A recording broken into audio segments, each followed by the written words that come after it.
Yo, what is happening? It's Tuesday night. So you know what time it is. It's your man, Steve. Real name, no gimmicks. New fitted, new attitude. Happy to be here. So grateful to finally get this young man on the mic. He's the scourge of the Upper East Side, the hobo with bars, the entrepreneur that soars. My man, the infamous Billa, independent artist, hip-hop star, mogul. What's happening? Born game banger. Persecutor of Trump supporters. My man, what's going on, Billa? How you living, baby? What's going on? How's everything? Everything is good, man. I see you sitting in the whip. Where we sitting in the Escalade, Yes, the Bugatti. We're sitting in the Jeep. We're sitting in the Jeep right now. Real quick, man. Thank you for sharing your time with me. I know you're a busy man. I appreciate you for being here on Conversations That Matter. So let me give you a little backdrop, right? Billa and I have an interesting history, but for confidentiality reasons, we're not going to get into any of that stuff. But needless to say, Billa is not a man that observes the culture. He is a part of the culture, man. I've been proud to be able to see this young man grow from a 16-year-old into an adult. I think we met when you were 16, right? Yeah, 15 and 16. 15 and 16. And, you know, me being at the ripe age of 26 now, still doing my thing, you know, and just out here. I've gotten to see you grow, man. And why don't you tell the people who you are from your own words, man? Me, I'm an artist. I'm influenced by a lot of lyrical artists such as Rakim, Poor Righteous Teachers. I study the culture. I realize in order to be great, you have to learn from who is great and also who the greats learn from. I always listened to Hove, and I always thought that Hove was, especially in the early days, he got a lot of his influence from Big Daddy Kane. So I like to study a lot of those artists and incorporate that into what's going on now and what's good now. So I could rap over. I'm a big New York artist, but I rap over drill beats, boom bap beats. It doesn't matter. Now, and so all right, let's take it back, man, because I think people, from my part, man, getting to know you when you were younger and watching you, I think one thing I've always said to you, you know, in regards to your skills, I was like, you got talent, you just need to stop making all that crazy gangster music. But you know, we were in a different relationship then, right? Yeah. I had to say things to you to try to help you see decisions and stuff. So why don't you tell the people where are you from, how you came up, how'd you get into hip hop, man? How'd that whole thing start for you, brother? Definitely. So I'm from the Upper East Side of Manhattan, and I got into hip hop originally. My brother put me onto it. He put me onto Ready to Die by Big, and I loved that album. I thought it was amazing. And from there on, I had a Walkman back in the day.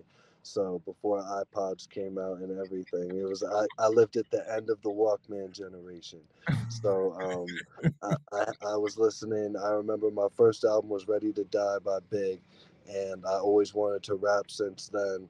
And I remember my mom got really mad because I had the CD for The Game, the documentary, when I was in second grade. And she went and listened to the song West Side Story, and she started bugging out about it. And here's the crazy thing, man. So, you know, we're both born and raised in New York. Where I spent some time in Chicago and then bounced to LA, but I'm Harlem through and through to the day that I die. I always haven't had the greatest relationship with Harlem, but that's for another story, man. There's a culture. Yeah, you've always had a great relationship with Harlem. There's a cultural thing that happens, man. So I think people assume just because someone's from a certain area and they grew up in a certain demographic that there are borders that are placed on it. So you're talking about, you know, being into like basically what I would have called new school hip hop, you know, the game, you know what I'm saying, when you were a younger man. Your brother put you onto it. What type of impact did it have on you, man? Well, it doesn't have to be like a similar background as an artist. For example, people look at Picasso, people look at Van Gogh. Van Gogh was crazy, but a lot of sane people and a lot of people with jobs admire Vincent Van Gogh. So at the end of the day, uh, I loved hip hop and I loved the emotion that came with hip hop. And the emotion for a lot of my favorite artists came from a certain struggle. but I was able to connect to that emotion regardless of my background or where I came from. And that's where a lot of great artists come from. And I just realized that in order for me to be great, I need to incorporate that into my life, you know? Yeah, no, I can dig it, man. I remember the first time I ever heard you spit a bar, like really, really heard you spit a bar. Before we went to the studio that day, I think we were coming back from Brooklyn. Shout out to Brooklyn, that area over there. And For sure. I was, I was doubtful of your skills. I won't lie, man. I knew you were an inspiring MC, but I was like, go ahead and kick something. And you kicked some bars, and I've never told you this because remember, our relationship was different back then. I was supposed to be deterring you from that, which, by the way, I never felt that great about. We can get into that a little bit. I never really felt that great, trying to be your Will Smith. I was just like, yo, man, let the young man live as long as he doesn't get mixed up too much with the Goon Squad. You know what I'm saying? Just let him create as an artist. But I remember we're coming back in the Jeep. We're coming back over the Brooklyn Bridge there, and you started kicking bars. And I was like, yo, this young man's got talent. Now, when was the first time you realized you had talent? Um, well, I always say this. I don't think I was ever born with talent. Okay. I think that I had to work for it because my first song was terrible. Uh, I think that I definitely had to study certain artists, and I was a lyricist before everything. Mm, I was writing poetry and everything else like that. And I don't know, maybe when I was 13 and I really got into the studio, they say it takes 10,000 hours to do something to master it. So I right. think probably after 10,000 hours. Is when you really felt like you were doing it. Tell me about that first song. What was the first song about? My first song, it was so bad I don't even remember, to be honest with you. but but how did it feel, man? Like, how did it feel? Like, because I think there's a thing that happens, right? Like when I realized that I had a talent for poetry, right? I used to go to poetry slams and stuff like that, and I'm listening to all the people that I really like enjoyed. And the first time I put it down the paper and I read it to someone, that shit was horrible. It was so bad, man. They like they were just like, yo, when someone gives you that good attempt, like, all right, Yeah. like, let's try it again. But I remember that feeling of like working up the courage to share it with someone. Who was the first person you shared your music with? The first person I shared my music with was my best friend Edward. Growing up, I haven't spoken to him in a long time, and he said it was terrible. All right. So you said it was terrible. Now tell me about your second song, man. Or how about this? Tell me about the song where you realized, like, yo, not only do I have a love for this, but like I can do this myself. Actually, you heard this song, the "Letter to My Unborn Seed" song. Right, That right. I definitely realized like I was writing out of my element, and I was really pushing my pen work at that time. Um, Tell us about that song, man, because I remember you sharing that with me, man, and the influence on it. It's up to you if you're comfortable sharing the story. Like No, you, yeah, I was 13 at the time, and I was just thinking about a bunch of different concepts to write, and I was thinking about a storytelling song to write. So I was thinking about bringing a child into this world. I was thinking about from my parents' perspective, from a lot of different parents' perspective, on what that's like at that age. And I think it's a really interesting song juxtaposing the age as well as the concept coming together. And I really realized at that moment I was pushing my pen work. it is, and actually, I do remember that track, man. I think back to those days, man, and it's to see you, it's weird, man, because this is the first time I'm seeing you like on camera. We've talked a little bit, but to see you as a man versus when you were a child, essentially, how much you were drawn to certain things, man. And it's surreal. Like I remember sitting and having conversations with you, and you're talking to me about where I grew up at. You know what I'm saying? You're talking to me about Harlem, and I'm like, what are you talking about? I know these projects. I'm trying to tell you. You know what I'm saying? You could get jammed up. You used to catch me leaving them. That's true. Remember, you didn't even tell me one day. You just said I saw you leaving. Yeah. Yeah, that was on I didn't see you leaving the one in Harlem, but I seen you No, bopping around one day. Well, I guess it's Harlem. You were like on 96, right between yeah. Broadway and friggin' What yeah, yeah, yeah. That was just like I was just like, look at this dude, man, out here wilding out, man. I guess we should get into just a little bit of that because I don't want to go too deep into that. So a lot of I think it's different in New York, right? You know what I'm saying? Like it's the same but different in places like well, not Chicago, Cali for sure, where people will travel to different communities and they become immersed in it. You got linked up with some brothers in Harlem, and I remember from my vantage point, and this is me keeping it a buck. I was like, yeah, I don't want these dudes to take advantage of this kid, but you had a different experience with they're them. still It's still your friend. And you worked with one brother that had, like he was kind of like a mentor to you, man. Actually, yo, shout out to that dude, man. I don't know if I seen your clip on YouTube or if it was on IG, but I remember seeing you guys rocking to a boo bap beat. You know what I'm saying? This brother's dressed all in white, and you're like in the condo or something like that. And then the instrumental was on fire, and I was just like, yo, this they really do show him love. But I digress. How did you link up with the cats from Harlem? How does that all play out into your music? we all just used to smoke together and we had the same dealer, so we just started hanging out. I'm just being honest. I'm just being honest. Now, how does that happen? You know what I'm saying? Like, because I'm trying to paint the image for someone. You're educated classically, right? You're an extremely intelligent dude. You just made a reference to Vincent Van Gogh and the comparison that people have to his artwork to their modern day life. So you're not a dummy. And I've always known that about you, man. I remember reading some of your school papers and I was like, this kid's smart. This kid's really smart. It frustrates me.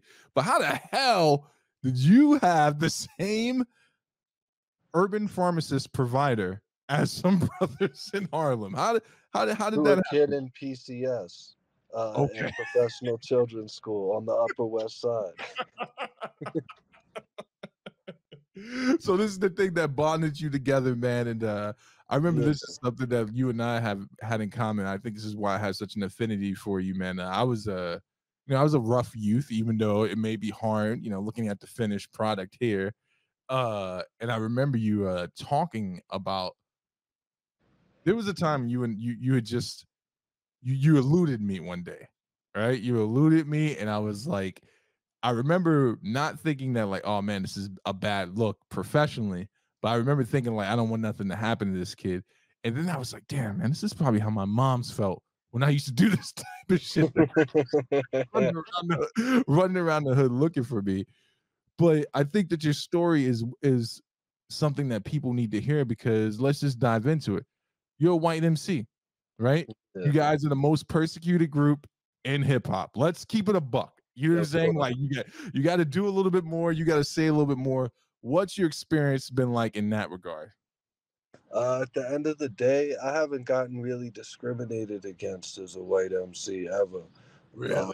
Okay. yeah, at the end of the day, no one has. They've pointed out that I'm a white MC, but at the end of the day, it's just about the work you put into things, and it's about like for me, it was never about cultural appropriation. It was more about appreciation and incorporating something I love into because hip hop's become American. You know, at this point, it's become a American pastime like baseball, like football. Even when I was growing up, only a certain group of kids listen to hip hop. Right. You know? Yeah, no, and I like what you said there. It's about appreciation, not appropriation. How do you think that people, if you were going to give advice to someone, because it's a huge hot button topic, right? People are being called culture vultures left and right. I don't necessarily see them as that, but I do. When you see it, you know what it is. Yeah. What advice would you give to someone? And let's keep it a buck. What advice would you give to like a white person who's getting into hip hop not to stray into appropriation? How did you avoid doing that? If he's white and gangster, then he's white and gangster at the end of the day, you know. But if he's just a regular white boy from the suburbs, I'd say channel the great works of Big Daddy Kane, KRS-One, artists today, Kendrick Lamar, J. Cole. Channel that and channel your inner self and apply it to your life and what you do, because that's true art at the end of the day and a true expression. You can't latch on to anything else because that's just not true expression. It doesn't do anything for anybody else. Man, you've matured. I remember we were having hip hop debates back in the day, and I'd play something for you, like, man, that's that backpack bullshit. I still love Gucci Mane. I love Gucci Mane. You know, you're the person that put me on the chop and screwed music, man. Ugh. Those rides in the morning to Brooklyn, I'd be like, please, young brother, turn this off, man. Right now. So, all right, so you're saying like if they're gangster, like if they're in it, they're in it. No one's gonna doubt them because you know what you Yeah, got to do for people of course. to co-sign for you. But let's say a cat like Logic, who's technically biracial, right? You know what I'm saying? Like, I feel that sometimes Logic gets a harder rap than he deserves because of his skill level. And I Because think all he that's talks about is being biracial.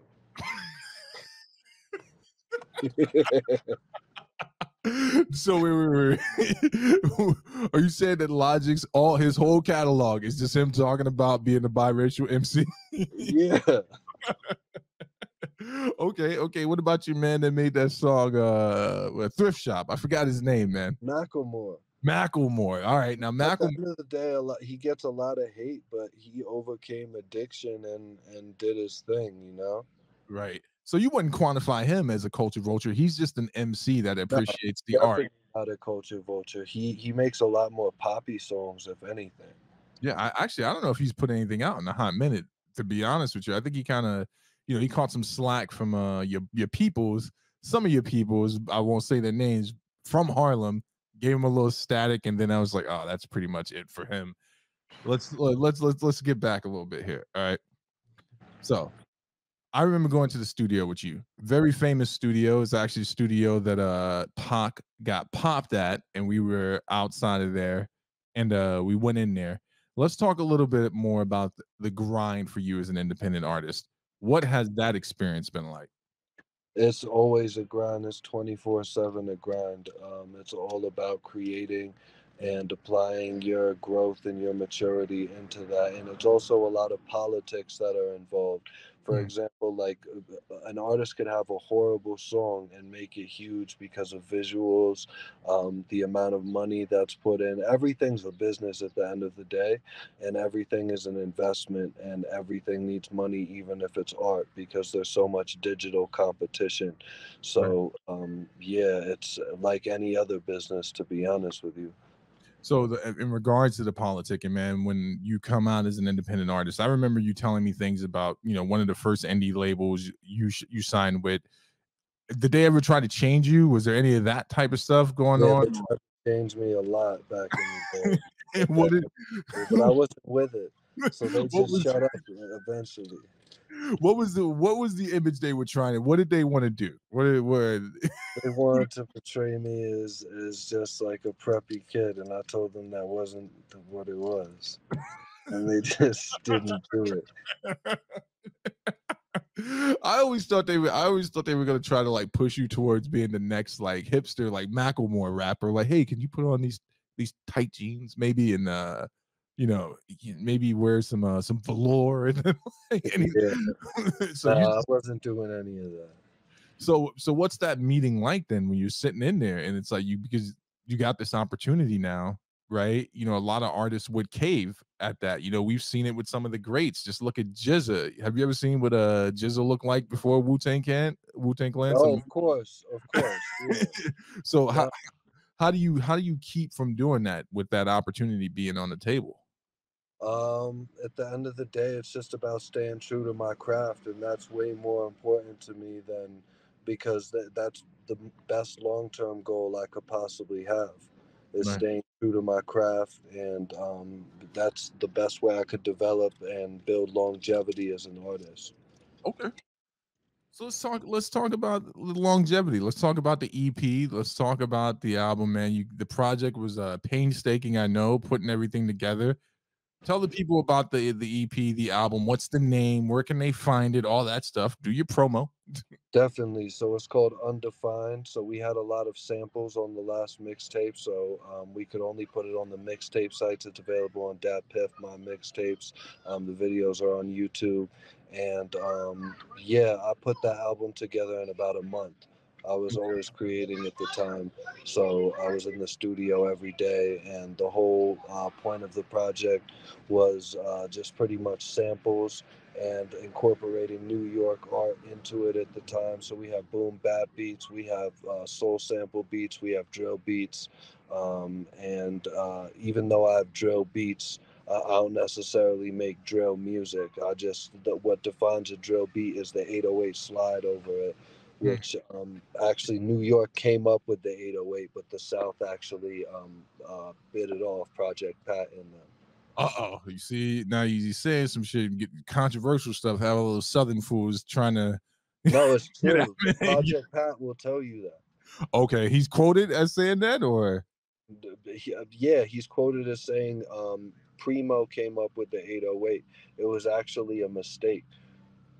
see, I needed you to say it again because I got a homie up in here, DJ Sensi Star, my co-host over on Dumb and Out, and he just gives these Southern rappers way too much respect. I'm like, hey man, Nah, they definitely deserve respect. Shout out Pimp C, shout out Bun B, UGK.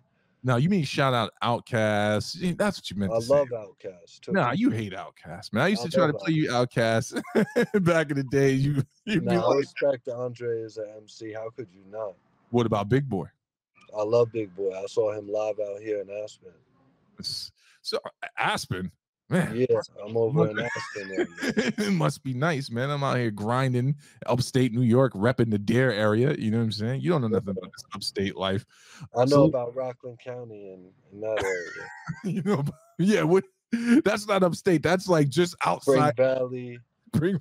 Yeah, you hanging out with those thugs just over the bridge. That's why you know about that area. Going to the Palisades Mall. Oh, All of right. course. I love the Palisades one. Let's talk a little bit about the album, man. You had a lot of material out for a Yeah. long time, like YouTube, writtens, B-sides, stuff you were doing in the studio. How much of that stuff made it on there and got refined, or did you just say, "Nah, I'm gonna nuke it, do whatever I need to do to create right here for this new album"? About one quarter of the songs I recorded made it onto the Undefined project. Okay, okay.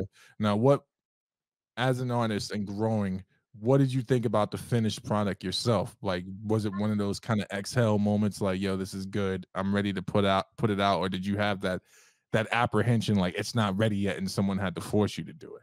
I always have that apprehension if it's not ready yet, but I really had to force myself to do it at the end of the day because everyone who I was playing it for, the producers who worked on it, and the engineers said, "This is fire, this is fire."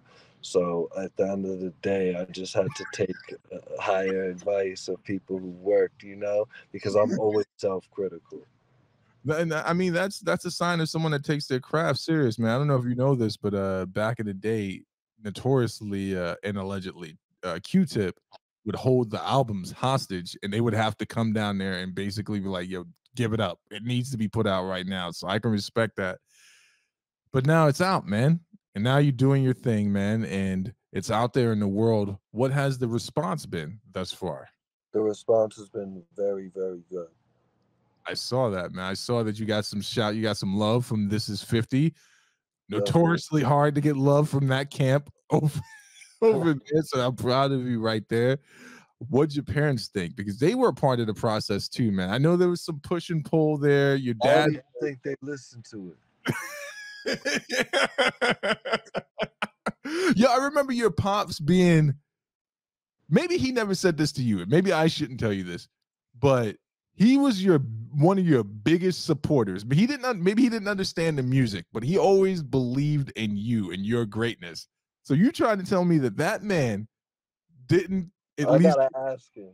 you should ask him. Be like, "Yo, I was Most talking to definitely. Actually, don't bring me up. Don't bring me up. Don't bring me up. No, I remember that, man. And he would talk to me about it, like when you were going to the studio, when you were doing your thing down on Union Square. It was a brief moment, an interaction he and I had, and he was just talking about how he believed in you and how great you were, man. And now it's out, and I'm proud of you too, man. And I'm gonna be real with you. Another reason I asked you to come on, man, is so we can get into some of the controversial shit, man. Now you and just Yeah. made a comment about drill rap, man. Your man, Mayor Adams I wants to don't like outlaw. him. I don't like him at all. You don't like that black man? What's wrong with you? I don't like him. At the end of the day, he's police. That man said, and I'm quoting, he blames drill rap not as the total problem, but as a part of the problem with some of the issues we're seeing in our beloved city. What are your thoughts on that, man? The highest murder year in New York City was 1982. Ever before drill rap existed, it was called the most violent year. That's when the Guardian Angels started. They were patrolling the subways, and that was way before drill rap. Chicago was violent way before drill rap. Drill rap is a product of a lot of where these rappers come from, and I think it's definitely unconstitutional to ban drill rap because it's First Amendment. So. Uh, I'm definitely pro freedom of speech, but at the end of the day, there is a law against insightful speech. You can't yell fire in a crowded theater, and they're like, I don't know. I don't think drill rap is inciting the violence by any means. I think that poverty and certain conditions are inciting the violence. So, and you know what, that's a good response, man. So when you look at it, do you still feel as an MC that hip hop is unfairly blamed for a lot of things that are going on in the community, or do you think that at some point people got to be culpable for the things and responsible for the things coming out of their mouth? I'm not I asking you think for I everyone. think that everyone has to be culpable about what's coming out of their mouth, but they were blaming NWA, they were blaming Snoop Dogg. Kid shot his sister because he said Snoop Dogg said to do it Right. in lyric. I remember So at that. the end of the day, and Coretta Scott King was anti hip hop. A lot of people were anti hip hop. A lot of big names. So So here's a good question for you, man. The categories: hip hop, rap, trap music, drill. Is it all under one umbrella, or is it definitely not. not under one umbrella? Okay, so where would you put trap music then? It's an evolution of hip hop. The South Okay, took what we did and they evolved it, and they've definitely made a huge impact on the culture. There's a trap music museum in Atlanta. Atlanta's booming right now. it is. Um, yeah, it's like hip hop Hollywood. Yo, I would say Atlanta, and let me jump out the window. I don't want nobody coming after you. I would say Atlanta has replaced Harlem as the mecca in many ways. Like it was a point where you could make the argument that Harlem was having a second renaissance, but I feel like now all the money flows through Atlanta. But you got people that can't evolve with that change. So your boy, you know who I'm talking about. Your boy, his man's in them. I don't want to say their names out loud. All caught up in the Rico case right now. That's one of the examples that people use against hip hop. It was like, yo, why didn't you grow with the music? You know what I'm saying? You're successful. You got out I think that they have a hip hop unit. They have a hip hop police unit 100%. going 100% they with do. rappers for a long time. And I think that it's very unbelievable that rappers at that level would be participating in that. Um, but at the end of the day, I don't want to speak on that. No, don't speak on it, Billa. Don't speak on it. We just talking about music here, man. Let's get back to you, man. So you got it drops. You know what I'm saying? I peeped it. I don't like to show you too much. You know me, I'm a professional hater. I don't like to show anyone too much love. You know what I'm saying? But I'll show. Oh, you got a warm spot in my heart. I'll always show you love, man. I played it for the misses. You know what I'm saying? Like I've always known you've had talent, but you've grown as a man and as an artist. But you've also grown as a businessman.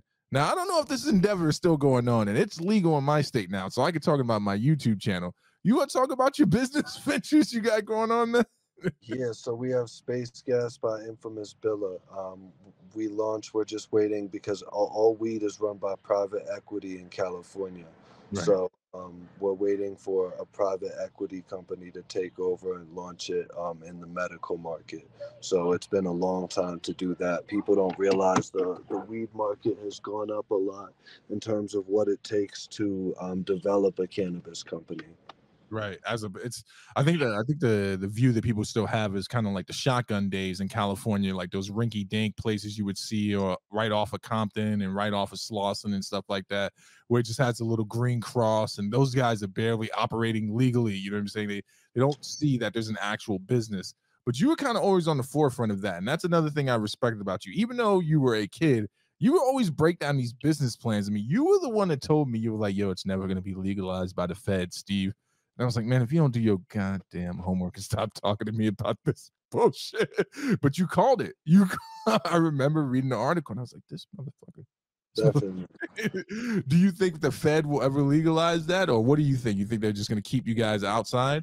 I think eventually the federal government will legalize it after every single state does. Okay. But I also think that in 50, 60 years, smoking in general is going to be criminalized because they're cutting back on smoking cigarettes. So Right. I think that everyone's going to receive cannabis and oil or edibles in that format.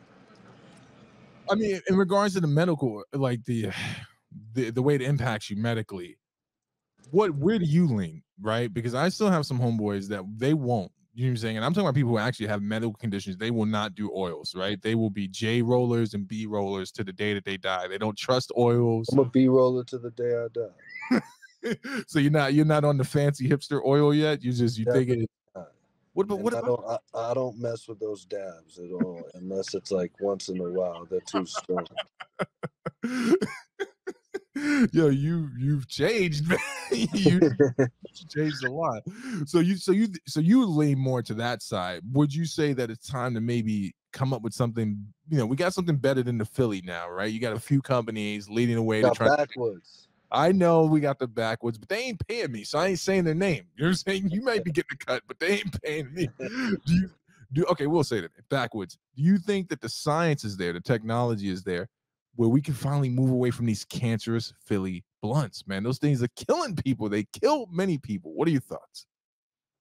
You think backwoods are killing people? No, I think the Phillies were killing people, man. Like everyone that I Yeah. know that has a horrible cough now, I think back, I'm like, no, he wasn't a Newport smoker, man. Never smoked a cigarette in his life, but he was cracking those shells back in the day. My question would be more specific. Backwoods, yes, but do you think we'll ever have something that, or someone will commit to a science that will be less toxic for people?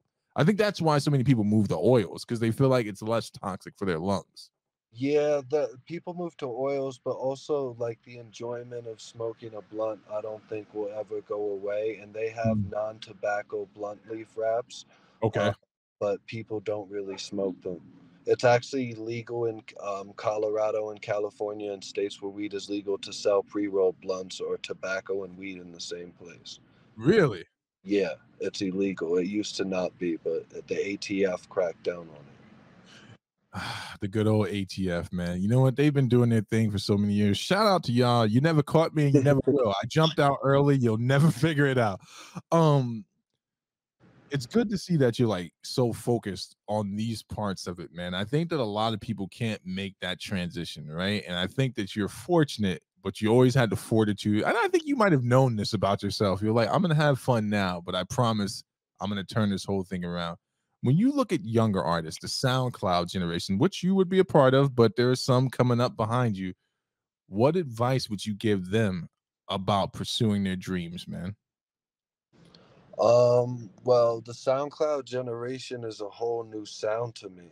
So I Mm, haven't listened to that many SoundCloud artists.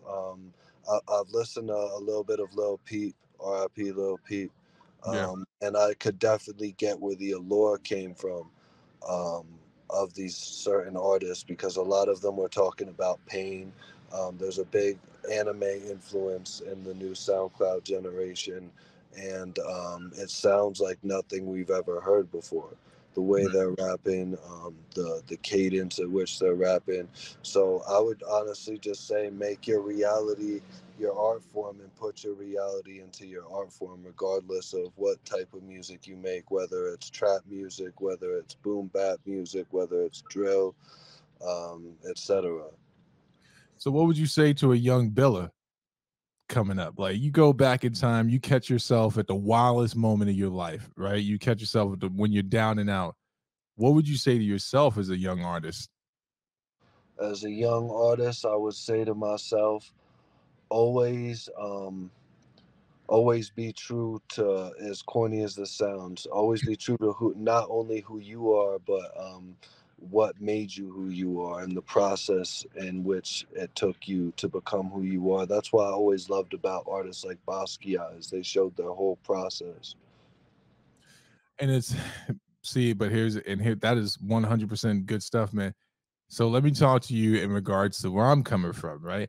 I remember sitting back in the day, chilling with you, man. You had a few other people running back and forth, you know what I'm saying, with you. But my thing with you always was like, if you can't see outside yourself your intrinsic value and the impact that you can potentially have, no one's going to be able to make you see that, right? And I think that sometimes what happens with young artists like yourself, man, is that there isn't someone that says, yo, there's nothing cool about being the next tragic story. You know what I'm saying? There's nothing cool about that. You know what I'm saying? Like I can't pronounce a young man's name. I'm old, son. But it starts with a couple of X's. I think it's Extension. I always feel like I'm disrespecting him, but He's a dope artist. yeah, I wish someone. I never listened to his music, but I listen. I watched him come up. You know what I'm saying? And I wish there would have been someone there for him to say, "Yo, let me." I don't want your money. I don't want none of that. I just want you to make it through. You're in a position now where you're going to be the elder, right? Pretty soon you're going to have a high top fade, nice and tight with the suburbs sideburns. You know what I'm saying? How does it feel to be grown looking back on all of it, man? It's definitely, I wouldn't change a single thing about it, because of the whatever difficulties and obstacles you have to get through ultimately make you who you are in the end. And experience is priceless, so I'm grateful that I went through everything that I have went through, because you have to learn not to touch the hot stove, to Right. who to hang around, who not to hang around. It's those hard knocks lessons. A few more questions just for the people behind, man. So the industry. Yeah. Long gone are the days of diamond records, some people would say. Joe Budden famously has said a few times or alluded to that the industry is all but in the coffin. You got to be willing to do it on your own. Do you think people should still be pursuing these agreements with these companies that are on their way out, or is independent the way that everyone should go? It totally depends who you are as an artist. Definitely own your masters, regardless of anything that's happening, because that's going to be longevity in your career. It depends on how much exposure the label can get you. I'm independent right now because it's very hard to categorize me into a box or put me into a box, and that's what a lot of labels like to do. But it really depends on what the label has to offer you. There are 360 deals and there are joint ventures. A Mhm. 360 deal is where the label has recoupable funds. So you have to pay the label back a certain amount before you can make money. And a joint venture is a partnership.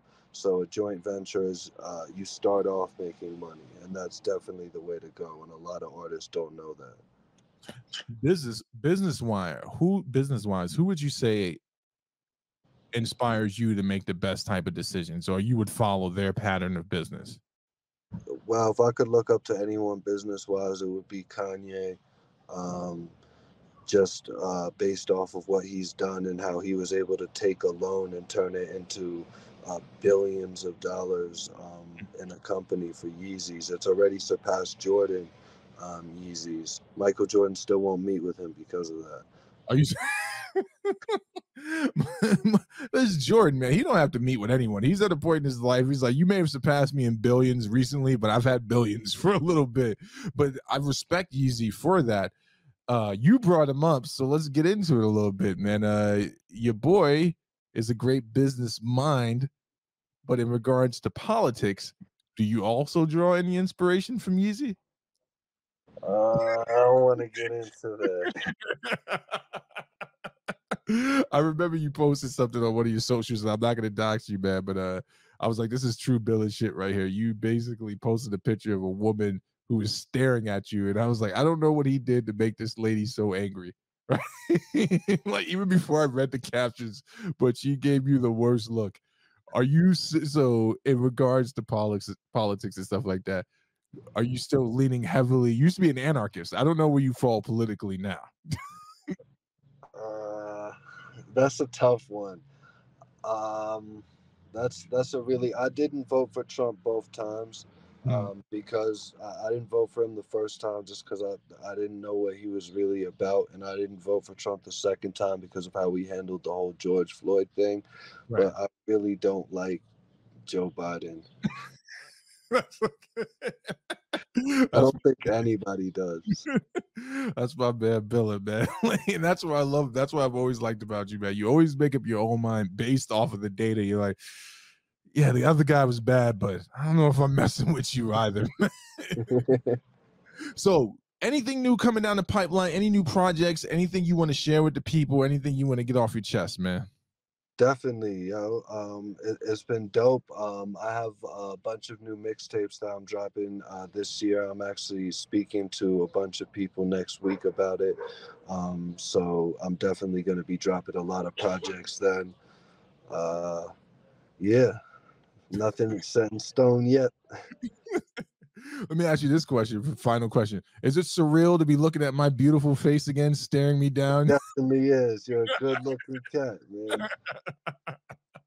Yo, but when I say, man, like before I had three sons, I had Billa. You know what I'm saying? And I'm not calling you my son. You know what I'm saying? But like, I'm saying that like before I had kids, though, I was like, God damn it, this is what it's gonna be like, man. I'm like, but yo, I'm so face to face, man, right now. I want you to know, man, I'm so proud of the man that you grew into, man. I'm so Yeah, happy that you as well, God.